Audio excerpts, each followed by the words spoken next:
님들, 머니폭스야. 오늘 진짜 머리 지릿해지는 이야기 하나 할 거야. 요즘 우리 서학개미들 사이에서 가장 뜨거운 감자가 뭔지 알아? 바로 자고. 일어나면 돈이 들어온다는 그 마법 같은 이름. 초고배당 ETF들. 특히 일드맥스라고 하면 이제 주식 좀 한다는 사람들은 다 한 번씩 들어봤을 거야. 연 배당률이 50%, 80%, 심지어 100%가 넘는다는 소리에 이거 사기 아니야? 싶으면서도 나도 모르게 매수 버튼에 손이 가잖아. 근데 님들, 내가 이 바닥에 있으면서 느낀 게 있어. 위험하다는 말들이 많지만 그럼에도 불구하고 서학개미 매수 상위권에 이 종목들이 항상 이름을 올리는 데는 이유가 있다는 거야. 그건 바로 잘만 쓰면 이보다 더 강력한 무기가 없기 때문이야. 오늘 머니폭스가 그 독이 든 성배를 어떻게 보약으로 바꿔 마시는지 아주 극적인 세금 영원 만들기 시나리오까지 곁들여서 낱낱이 파헤쳐줄게. 오늘 영상은 진짜 돈 되는 내용이니까 끝까지 집중해. 먼저 우리가 오늘 집중적으로 파헤쳐볼 일드맥스의 4대 장들, 그 이름부터 정확히 짚고 넘어가자. 첫 번째는 일드맥스 TSLA 옵션 인컴 스트래테지 ETF, 일명 TSLY야. 테슬라의 변동성을 먹고 사는 녀석이지. 두 번째는 일드맥스 NVDA 옵션 인컴 스트래테지 ETF, 바로 MVDY야. 요즘 제일 잘 나가는 엔비디아를 추종하지. 세 번째는 일드맥스 코인 옵션 인컴 스트래테지 ETF, CONY라고 불러. 코인베이스의 무빙을 따라가. 마지막 네 번째는 일드맥스 MSTR 옵션 인컴 스트래테지 ETF, MSTY야. 이건 마이크로 스트래티지를 타겟으로 하는데 이름만 들어도 벌써 매운맛이 느껴지지? 님들, 이 종목들이 왜 그렇게 인기가 많을까? 단순히 배당률 때문만은 아니야. 가장 큰 장점은 바로 압도적인 현금 흐름이야. 우리가 주식 투자를 할 때 제일 힘든 게 뭐야? 주가가 오를 때까지 마냥 기다려야 한다는 거잖아. 근데 이 친구들은 달라. 매달 꼬박꼬박, 그것도 엄청난 액수의 현금을 내 통장에 꽂아줘. 자, 여기서 님들이 좋아하는 시뮬레이션 한번 돌려보자고. 만약 님들이 1억 원을 이 초고배당 ETF에 투자했다고 가정해봐. 평균 연 배당률을 보수적으로 잡아서 60%라고 쳐보자. 그럼 1년에 배당금이 얼마야? 무려 6천만 원이야. 이걸 12개월로 나누면 매달 세전으로 약 500만 원씩 통장에 꽂히는 거야. 님들, 웬만한 직장인 월급보다 많지? 이 현금이 있으면 뭐가 좋으냐?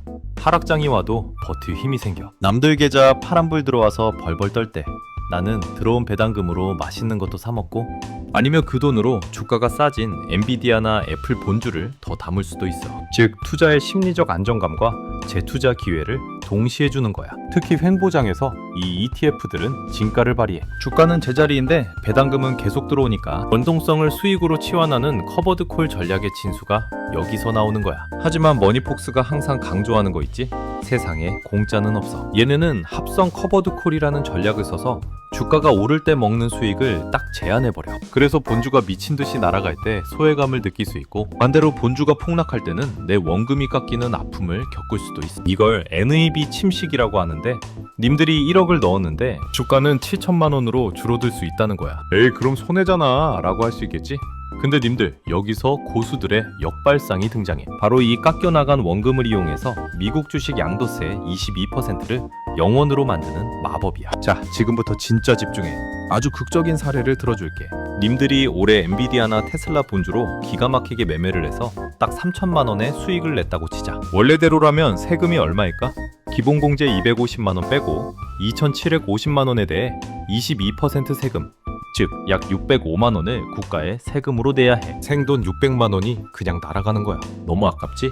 그런데 이때 님들 계좌에 주가가 3천만 원 정도 빠져있는 TSLA나 코니가 있다고 해보자. 님들은 연말에 이 종목들을 전량 매도해서 3천만 원의 손실을 확정짓는 거야. 자, 그럼 국세청 계산기를 한번 볼까? 님들의 올해 총수익은 엔비디아에서 번 플러스 3천만 원과 일드맥스에서 잃은 마이너스 3천만 원이 합쳐져. 그럼 최종 수익은 얼마야?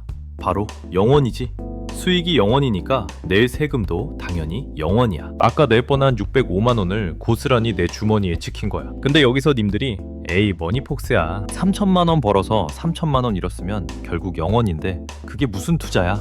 라고 할 수 있어. 님들, 여기서 소름 돋는 포인트가, 님들은 TSLA 주가로 3천만 원 손해를 봤지만 그동안 배당금으로 이미 3천만 원 가까이 받았잖아.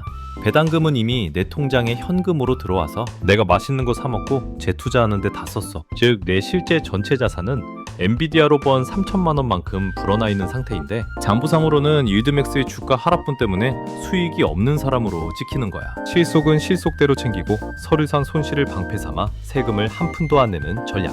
이게 바로 서학개미들이 위험을 알면서도 일드맥스를 포기 못하는 진짜 이유이자 절세의 끝판왕 시나리오야. 특히 NVDY 같은 종목을 봐봐. 엔비디아가 우상향하는 구간에서는 주가도 어느 정도 방어가 되면서 배당까지 주니까 이건 뭐 금상첨화지. 또 MSTY나 CONY는 코인 시장의 엄청난 변동성을 이용해 개인들이 직접 코인 투자하기는 무섭지만 그 변동성에서 나오는 수익은 먹고 싶을 때 이 ETF들이 훌륭한 대안이 될 수 있어. 즉, 내가 직접 옵션 거래를 할 줄 몰라도 이 ETF를 사는 것만으로 전문가의 복잡한 옵션 전략을 내 포트폴리오에 이식하는 효과를 내는 거야. 하지만 님들, 주의할 점도 확실히 알아야 해. 배당금은 배당소득으로 잡히기 때문에 연간 금융소득이 2천만 원을 넘어가면 금융소득 종합과세 대상이 돼. 님들의 근로소득이나 다른 소득이 많다면 세금 구간이 올라갈 수 있으니 이 부분은 꼭 체크해야 해. 그래서 이 전략은 소득 구간을 잘 따져가면서 영리하게 써먹어야 하는 거야. 결론적으로 말하자면 일드맥스 시리즈는 몰빵하는 종목이 아니야. 내 전체 자산의 일부를 현금 흐름 창출용으로 배분하고 거기서 나오는 배당금을 다시 지수 ETF나 우량주에 재투자하는 복리 엔진으로 활용할 때 가장 빛이 나. 그리고 연말에는 아까 말한 것처럼 양도세 절세 카드로 써먹는 거지. 이렇게 영리하게 활용하면 초고배당 ETF는 내 계좌를 녹이는 독이 아니라 자산 증식의 속도를 높여주는 부스터가 될 수 있어. 님들, 주식시장에서 나쁜 종목은 없어. 나쁜 전략이 있을 뿐이지. 무작정 배당률만 보고 뛰어들지 말고 이 종목이 가진 현금 흐름의 장점과 절세의 도구로서의 가치를 정확히 이해하고 투자해봐. 그게 바로 머니폭스가 님들한테 알려주고 싶은 투자의 본질이야. 돈 공부는 끝이 없고 세금 공부는 돈을 버는 것만큼 중요해. 오늘 이 영상이 님들의 계좌를 지키고 나아가 나라에 내 세금을 내 주머니로 돌려주는 귀한 팁이 되었길 바라. 항상 말하지, 투자의 책임은 본인에게 있어. 하지만 공부하고 준비된 사람에게는 시장은 언제나 기회의 문을 열어줘. 오늘 내용이 좀 어려울 수도 있는데 이해 안 가면 2번, 3번 돌려봐. 이건 진짜 님들 돈을 지켜주는 이야기니까. 오늘도 긴 시간 내 이야기 들어줘서 고맙고, 우리 머니폭스 구독자님들 모두가 똑똑한 투자자로 거듭나는 그날까지 나 머니폭스가 계속해서 날카로운 정보 들고 올게. 오늘 영상 유익했다면 구독, 좋아요, 알림 설정 잊지 말고, 님들은 이 초고배당 ETF 전략에 대해 어떻게 생각해? 댓글로 활발하게 토론해보자고. 내가 하나하나 다 읽어볼게. 자, 오늘도 성투하고 부자 되자. 머니폭스였어. 안녕.